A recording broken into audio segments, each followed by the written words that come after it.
J'étais tranquillement assise chez moi, enroulée dans une couverture, quand mon téléphone a sonné. Mon père. Ce n'était pas rare qu'il m'appelle, mais ce soir-là, j'ai senti quelque chose d'étrange dans sa voix avant même qu'il ne parle. Et là, il me lâche, sur un ton sec. Il n'y aura pas de dîner cette année. Juste ça. Pas de bonjour, pas de comment tu vas, rien. J'ai attendu qu'il dise autre chose. Peut-être une raison. Peut-être une explication logique. Mais non. Un blanc. Glacial. J'ai répondu un simple OK, et j'ai raccroché. Et là, j'ai regardé autour de moi. C'était devenu une sorte de rituel, ce dîner de fin d'année. Ma mère l'avait toujours organisé avec amour, chaque détail était pensé. Depuis sa mort, c'était moi qui m'y accrochais encore. C'était devenu symbolique. Une façon de croire que, malgré tout, on restait une famille. Sauf que là, pour la première fois, on annulait. Enfin, on m'excluait, sans même avoir le courage de le dire clairement. J'ai senti un vide se creuser en moi. Pas de colère encore. Juste cette sensation d'être mise à l'écart. Doucement. Délicatement. Comme si j'étais un élément en trop. Je me suis réfugiée dans un vieux carton. Vous savez, ceux qu'on garde pour les mauvais jours. Album photo, souvenirs d'enfance. Je suis tombée sur une photo de moi, à 6 ans, assise sur les genoux de ma mère, toute fière de porter un tablier trop grand pour moi, tenant une louche comme un trophée.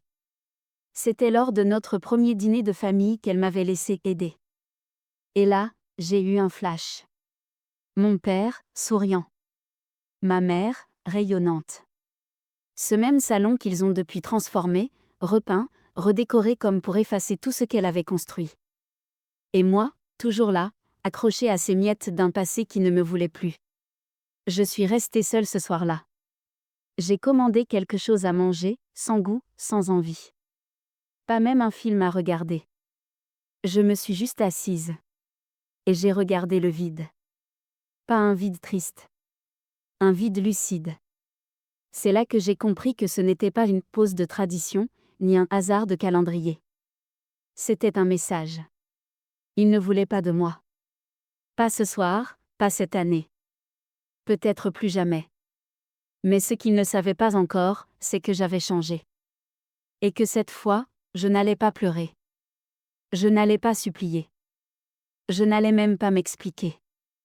Je me suis juste levée, j'ai rangé les photos, et je me suis fait une promesse. La prochaine fois qu'ils auront besoin de moi, je saurai exactement quoi leur répondre. 2 semaines. 2 semaines entières se sont écoulées depuis ce fameux coup de fil. Depuis ce « il n'y aura pas de dîner » balancé comme une vieille excuse sans âme. Je m'étais juré de ne plus y penser. De tourner la page. Et franchement, j'y arrivais plutôt bien, jusqu'à ce que mon téléphone vibre. C'était un message de Clara, une ancienne amie de la famille, un peu fouineuse mais toujours bien intentionnée. Tu étais au dîner de famille hier ? Trop bizarre de pas t'avoir vu sur la photo. Je fronce les sourcils. Quelle photo ? Quel dîner ? Elle m'envoie une capture d'écran. Un post Facebook. Privé, évidemment. Publié sur le compte de mon cousin Maxime. Une photo prise dans le salon de mes parents. Oui, ce même salon où j'avais été élevée. Je vous jure, mon cœur s'est arrêté 2 secondes. Toute la famille était là.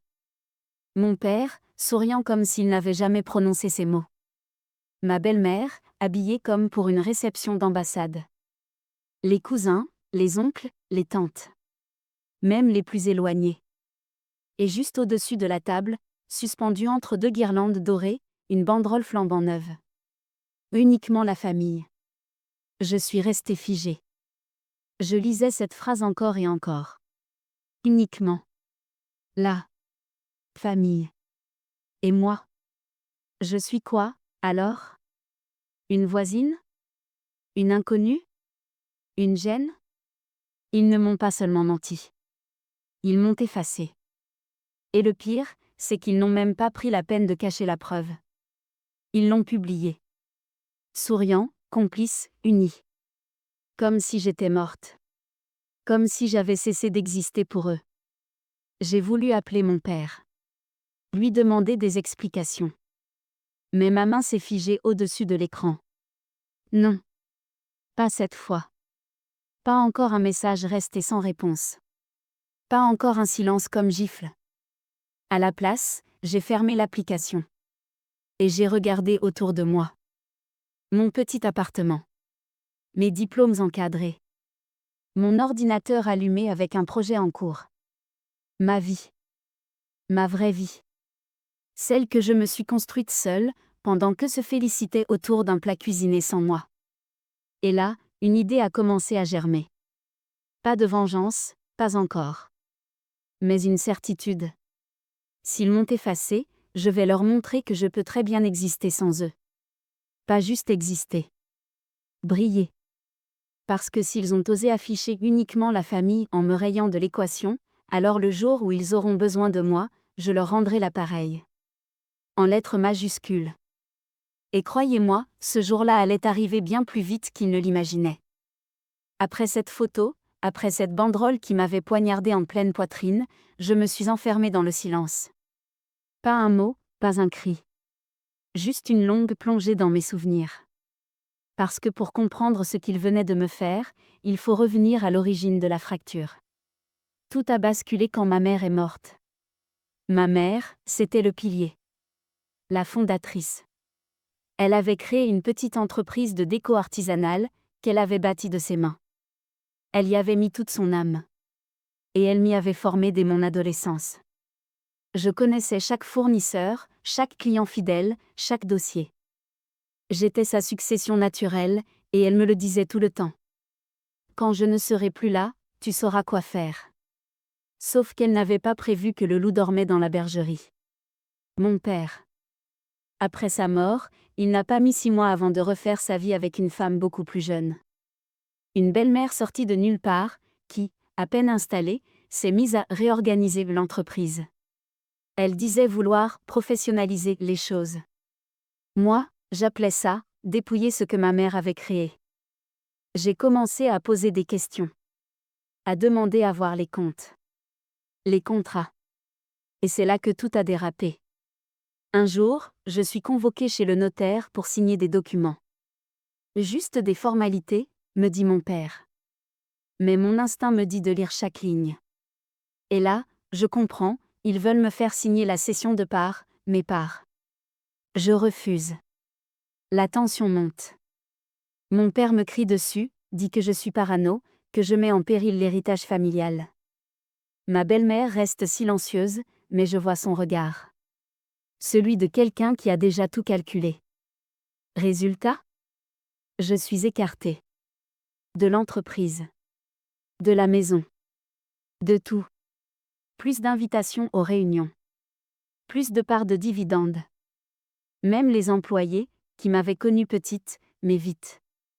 Et quand j'ai voulu revenir pour récupérer quelques affaires à moi, les serrures avaient été changées. J'aurais pu me battre. Faire un procès. Mais j'étais jeune, détruite par le deuil, et seule. Alors j'ai choisi la fuite stratégique. Je suis partie avec une valise. Un ordinateur. Et mon carnet à idées. Et je me suis juré de reconstruire tout ce qu'il m'avait volé. Mais à ma manière.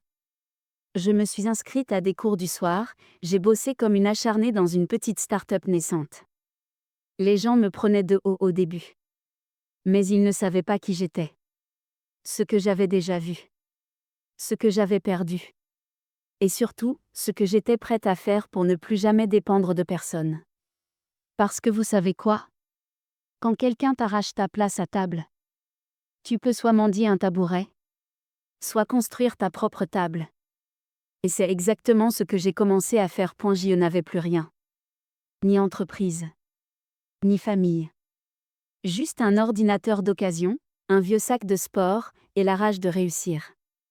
Je me suis accrochée à ce qui me restait, une toute petite start-up en pleine galère qui cherchait une assistante à mi-temps. Le job ne payait presque rien, mais j'ai dit oui. Et dès le premier jour, j'ai su que j'étais au bon endroit. Personne ne savait d'où je venais. Je ne leur ai rien dit. Pas besoin de me plaindre, ni de me justifier. Ce que je voulais, c'était montrer. Montrer que je savais faire. Montrer que j'étais capable de prendre des décisions. D'apporter des idées. De faire avancer un projet, sans demander la permission à personne. Pendant que d'autres faisaient leurs horaires tranquilles, moi, je restais tard. Je proposais des solutions aux problèmes que personne ne voulait affronter. Je bossais sur le site web, sur la relation client, sur les réseaux. Petit à petit, je suis devenue indispensable. Un jour, le fondateur, un mec brillant mais complètement dépassé, me tend un contrat. Il me dit: on veut que tu prennes des parts dans la boîte. Tu le mérites. Et là, vous savez ce que j'ai ressenti? Pas de la fierté. Pas encore. Juste un feu intérieur. Une voix en moi qui murmurait: ils vont le regretter. Parce que pendant que ma famille m'oubliait autour de dîners chics, moi, j'étais en train de bâtir quelque chose de bien plus solide que leurs apparences. J'ai commencé à gérer un projet tech qui a attiré l'attention d'un gros investisseur. Une appli de gestion que j'avais imaginée un soir de solitude, entre deux nouilles instantanées. Et devinez quoi? Ça a cartonné. J'ai acheté mon premier appartement. Petit, mais à moi. J'ai encadré mes diplômes. J'ai commencé à voyager. À respirer. À exister en dehors d'eux. Mais je n'ai jamais parlé d'eux. À personne. Même pas à Julien, mon collègue devenu un vrai ami. Il voyait bien que j'avais un passé compliqué, mais il ne posait jamais de questions. Il me respectait. Et ça, c'était nouveau pour moi. Quelqu'un qui ne cherchait pas à me rabaisser ou à me contrôler. Juste quelqu'un qui me regardait comme une égale. Et pendant que je construisais tout ça, j'attendais. Pas comme une victime. Mais comme une femme patiente. Parce que j'en étais sûre, ils allaient revenir. La roue tourne toujours. Et le jour où ils frapperaient à ma porte, ce serait à moi de décider si j'ouvre. Ou si je les laisse dehors sous la pluie, comme ils m'avaient laissé seule dans le froid. Pendant que moi, je continuais de monter, eux, ils commençaient à tomber.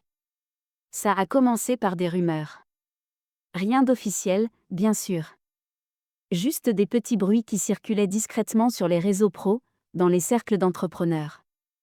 Apparemment, l'entreprise familiale, celle fondée par ma mère, volée par mon père et sa nouvelle femme, était en train de couler lentement. Mauvais choix de fournisseurs. Mauvaise gestion des stocks. Décisions absurdes prises par des gens qui n'avaient jamais compris l'âme de cette entreprise. Le savoir-faire artisanal avait été remplacé par du made in China, les clients fidèles s'étaient sentis trahis, et les ventes avaient chuté. Drastiquement.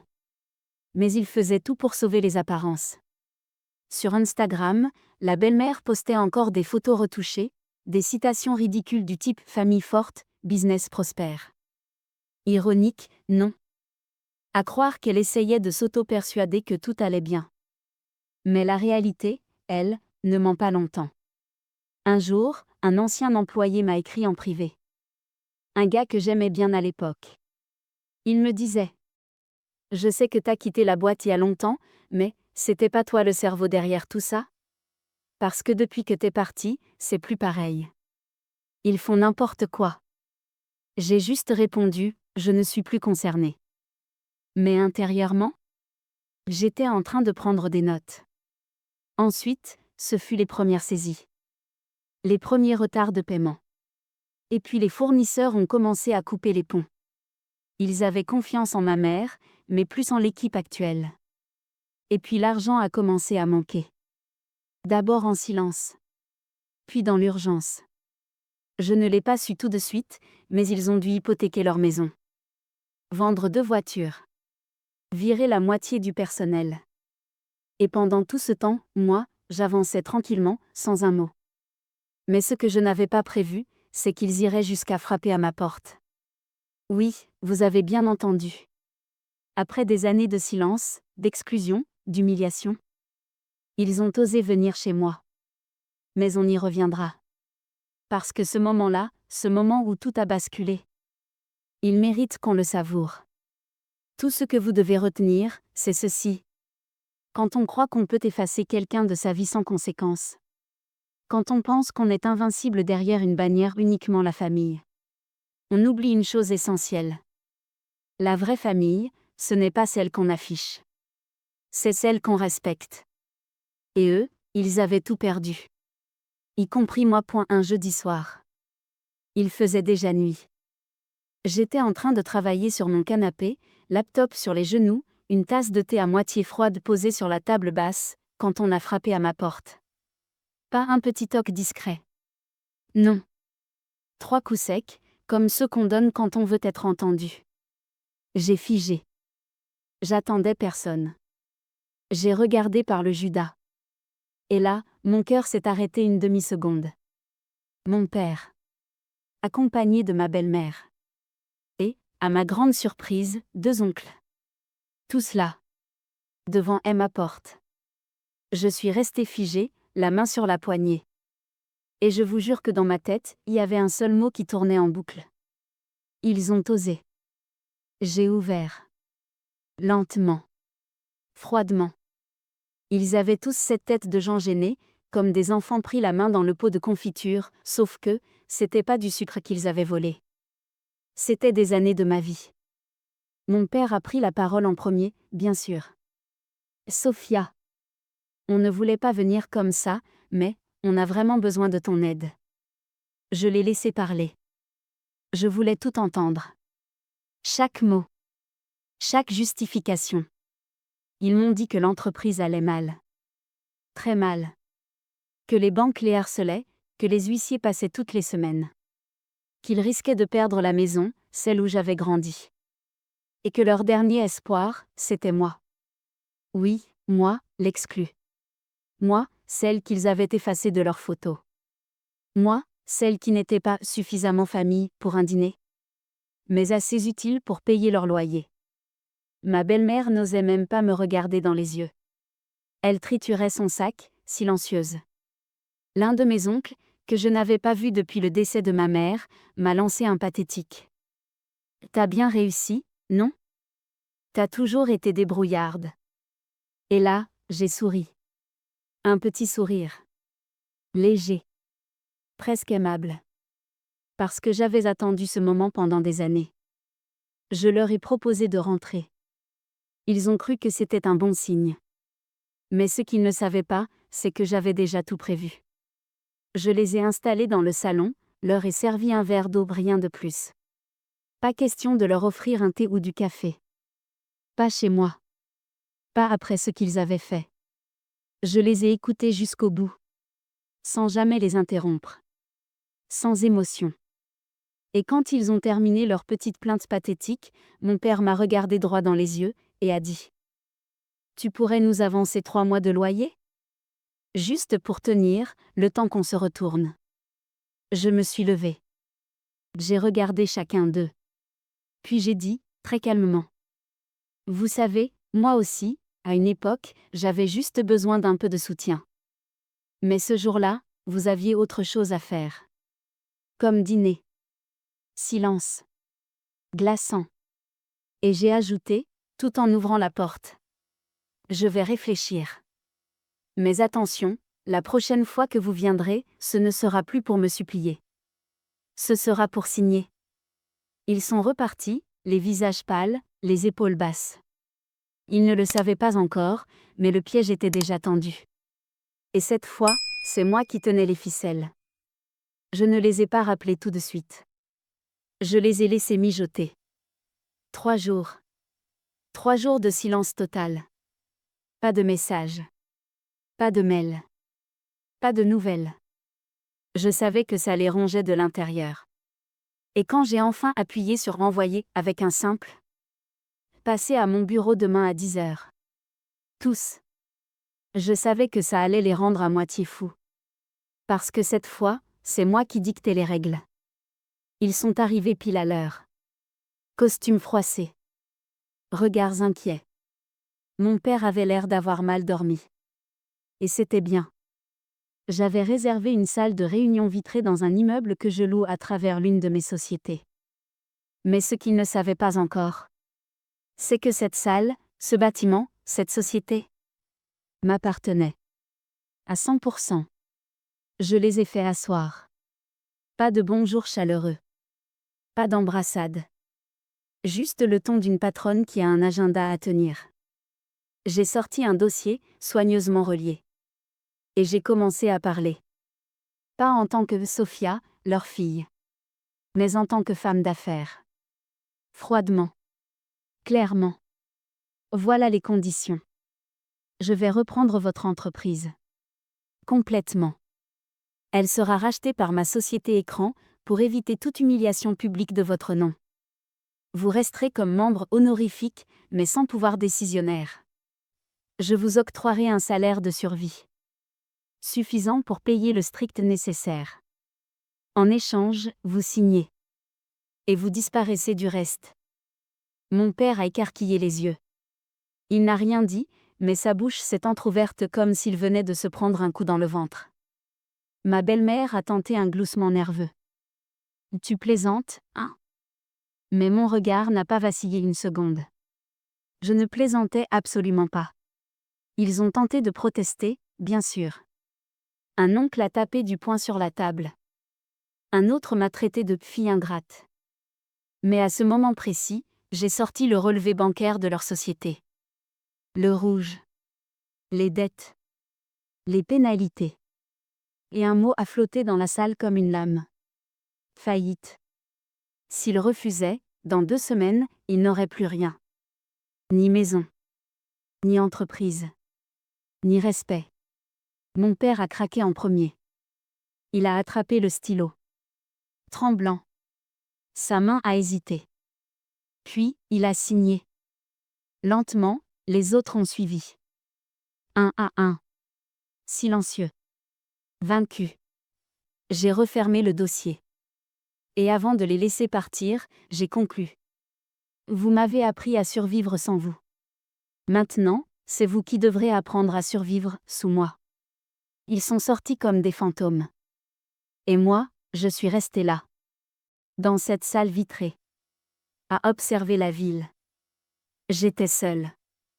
Mais pour la première fois. Libre. Et puissante. Leur signature était encore fraîche que déjà, je préparais la suite. Parce que je n'avais pas juste envie de reprendre ce qu'ils m'avaient arraché. Je voulais qu'ils comprennent. Qu'ils ressentent. Et qu'ils se souviennent. J'ai organisé un repas de famille. Dans leur esprit, c'était peut-être un signe d'ouverture. Un retour possible. Mais pour moi, c'était le dernier acte. Celui où la vérité ne se chuchote plus, elle s'affiche. Je les ai invités dans un restaurant chic. Celui-là même où, des années plus tôt, ils avaient fêté la nomination de mon cousin comme directeur commercial en m'interdisant l'entrée. Mais cette fois-ci, j'étais la cliente principale. C'était mon nom qui apparaissait sur la réservation. Et tous les serveurs avaient reçu des instructions précises. Ils sont arrivés, bien habillés, mal à l'aise. Le regard de mon père évitait le mien. Ma belle-mère, elle, tentait de sourire comme si rien ne s'était passé. Mais les autres membres de la famille avaient cette tension dans les épaules. Ils sentaient que ce dîner n'allait pas être un simple repas. Quand tout le monde fut assis, j'ai levé ma coupe. Et j'ai commencé un toast. Pas tendre. Pas festif. Cru. À la famille. Celle qui soutient. Et à celle qui apprend à regretter. Le silence était glaçant. Puis, j'ai distribué des enveloppes. Une par invité. À l'intérieur, une simple feuille. Un relevé de toutes les aides financières, coups de main, ou sacrifices que j'avais faits pour eux, en silence. Chaque ligne avait une date, un montant, une preuve. Un oncle a pâli. Une cousine a baissé les yeux. Ma belle-mère a voulu protester. Pourquoi tu fais ça? C'est humiliant. Mais j'ai souri, calmement. Non. Ce qui est humiliant, c'est ce que vous m'avez fait croire. Que je n'étais rien. Alors que c'est moi qui ai tout bâti. Même pour vous. Ce repas, c'est un miroir. Regardez-vous dedans. À la fin du repas, je me suis levée. Et devant tout le monde, j'ai dit. Je ne vous dois plus rien. À partir de ce soir, je ne suis plus la fille de, la nièce de, la cousine de. Je suis Sophia. Et Sophia, se passe très bien de vous. Puis je suis sortie. Sans me retourner. Et le serveur a remis l'addition à mon père. Dans ce moment, j'ai senti que ce n'était pas une vengeance. C'était une libération. Et ce chapitre, plus que tout, allait devenir la cicatrice qu'il ne pourrait plus jamais ignorer. Ce que je ne savais pas encore, c'est que ce n'était que le début. Le simple fait de lui accorder ce poste modeste allait déclencher une réaction en chaîne. Car ce cousin-là, une fois de retour dans le giron familial, ne pouvait pas s'empêcher de parler. Et ce qu'il disait allait tout changer. Le lendemain même, j'ai reçu un appel. Pas de lui. De ma tante. Celle qui m'avait traitée comme une servante pendant toute mon adolescence. Celle qui avait dit à ma mère, devant tout le monde. Ta fille ? On dirait qu'elle nous embarrasse. Qu'elle se cache pour vivre. Sa voix au téléphone ?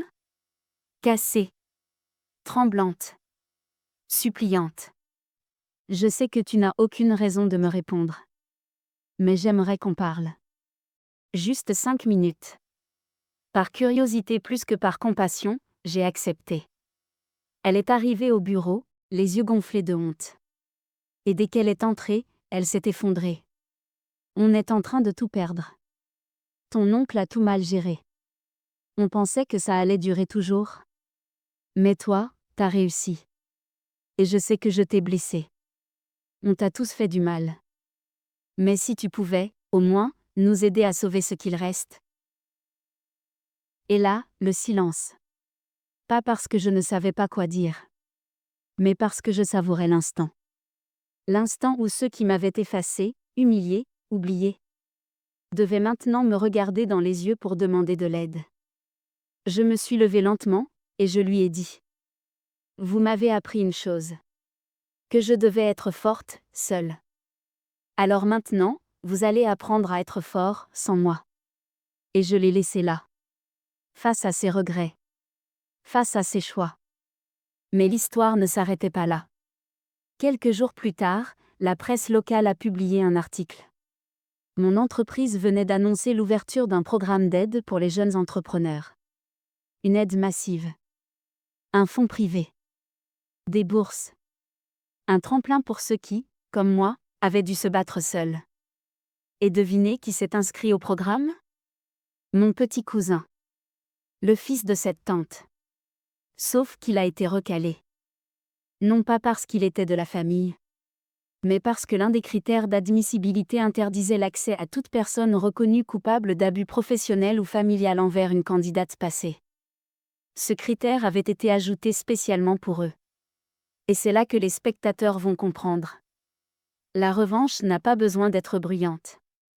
Elle peut être élégante. Froidement juste. Et diablement satisfaisante. Parce qu'au fond, ce que tout le monde attend, ce n'est pas juste que l'héroïne gagne. C'est qu'elle gagne avec classe. Pendant des années, j'ai marché en silence. Invisible. Presque absente, même aux yeux de ceux qui partageaient mon sang. Mais ce qui était censé m'enterrer m'a rendu inoubliable. Et le comble, c'est que je n'ai rien eu à faire. C'est eux qui ont creusé leur propre tombe. Un événement inattendu a tout fait basculer. La ville a organisé une grande conférence sur les réussites locales. Une initiative publique où les parcours inspirants devaient être mis à l'honneur. Au début, je n'avais aucune intention d'y participer. Mais le comité m'a contacté et m'a dit. Votre nom a été proposé par plus de 120 personnes. Des employés. Des anciens camarades de lycée. Des inconnus. Ils parlent de vous comme d'un exemple de résilience. D'une femme qui a transformé le mépris en mission. Et là, j'ai compris quelque chose. Mon histoire ne m'appartenait plus. Elle leur appartenait aussi. À tous ceux qui s'étaient reconnus en moi. Le jour de la conférence, la salle était comble. Mais dans les premières rangées, j'ai reconnu des visages. Ma cousine. Mon oncle. Ma tante. D'autres membres de la famille. Tous ceux qui avaient un jour ri quand je parlais d'avoir des rêves. Et maintenant ? Ils étaient là. Muets. Et forcés d'écouter la vérité qu'ils avaient voulu ignorer. Quand je suis montée sur scène, je n'ai pas parlé de revanche. Je n'ai cité aucun nom. Je n'ai pas évoqué les humiliations, les portes claquées, les sourires narquois. Non. J'ai parlé d'opportunités volées. De voix étouffées.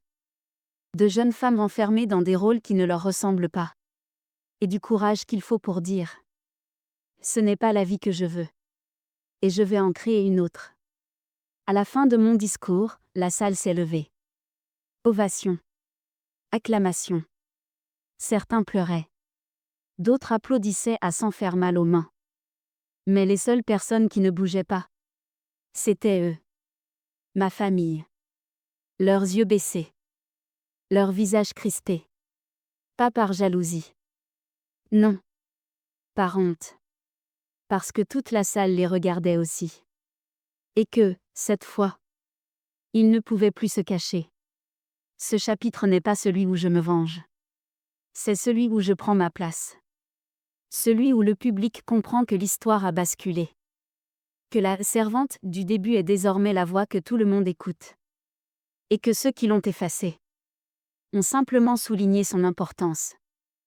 Je pensais que mon discours serait la fin de l'histoire.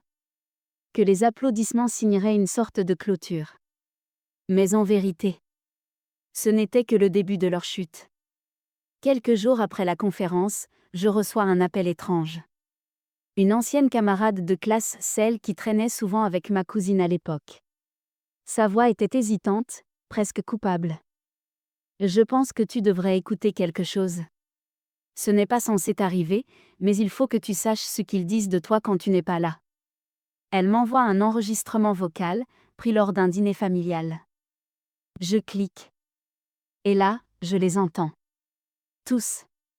Ma cousine, avec ce ton moqueur si familier. Vous avez vu comment elle s'est habillée pour la conférence ? Elle se prend vraiment pour une star maintenant. Mon oncle. Et elle a eu de la chance, c'est tout. Un bon coup de bol. Qu'elle n'oublie pas d'où elle vient. Ma tante, glaciale. On aurait dû l'empêcher de parler. Elle a ruiné notre image. Maintenant, tout le monde pense qu'on l'a rejetée. Ils ne regrettaient pas leurs actes. Ils regrettaient d'avoir été vus tels qu'ils sont vraiment. Leur problème ? Ce n'était pas la douleur que j'avais ressentie, mais le miroir que je leur tendais.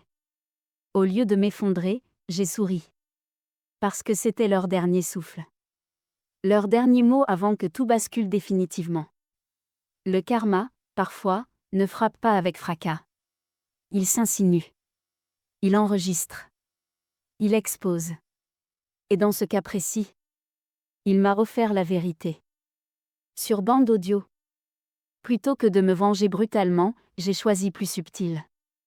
J'ai contacté la radio locale, celle qui diffusait chaque semaine des témoignages inspirants. Je leur ai proposé un segment anonyme sur la violence passive dans les familles. Ils ont accepté. Et j'ai glissé, sans nommer personne, des extraits choisis. Le public a réagi. Les gens ont reconnu les schémas. Et certains ont reconnu les voix. En quelques jours, ma famille est devenue le symbole du mépris déguisé en politesse. Leur statut social a pris un coup. Les regards ont changé. Leur nom, autrefois respecté, était maintenant murmuré avec gêne. Et moi ? Je n'ai pas eu besoin de hurler. Je n'ai pas eu besoin d'accuser. Ils ont parlé. Et le monde a écouté. Ce chapitre est crucial pour la rétention. Il révèle l'hypocrisie de ceux qui se disent famille. Et offre une revanche douce, mais impitoyable, que le public adore.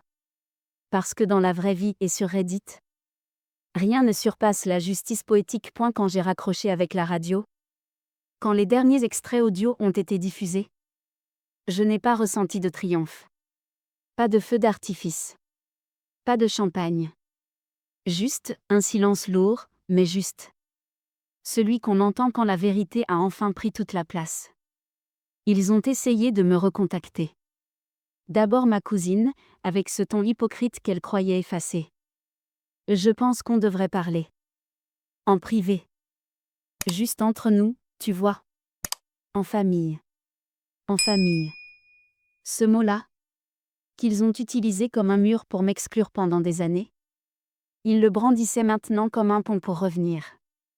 Trop tard. Ma réponse fut publique, cette fois. Une vidéo sobre. Un plan fixe. Mon regard droit dans l'objectif. Quand vous avez fermé la porte, j'ai construit ma propre maison. Quand vous m'avez tourné le dos, j'ai appris à marcher seul.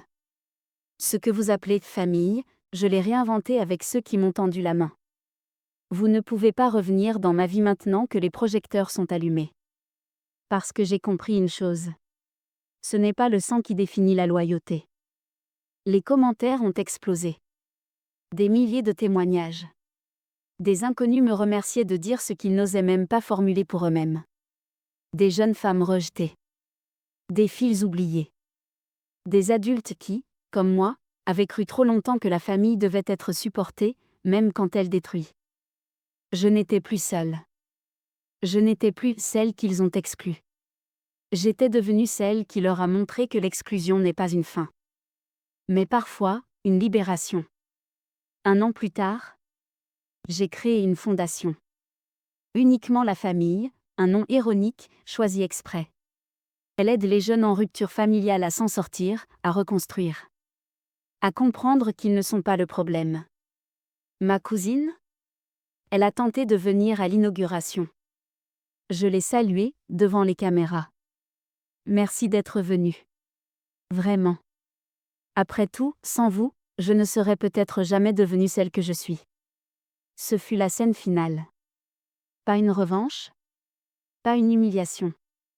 Mais une leçon gravée dans le marbre. Quand ils m'ont exclue, j'ai souffert. Quand ils ont ri, j'ai pleuré. Mais quand je me suis levée, je ne me suis plus jamais arrêtée. Et maintenant ? C'est moi qu'ils pointent du doigt dans les dîners. Mais plus pour se moquer. Pour s'expliquer. Cette conclusion est pensée pour offrir une résolution émotionnelle forte, avec le maximum d'identification pour le spectateur. Elle ferme l'arc narratif avec élégance, tout en laissant une résonance puissante dans la tête de ceux qui ont vécu ou vivent encore la même chose. Et surtout, elle boucle la boucle sans amertume. Juste avec puissance.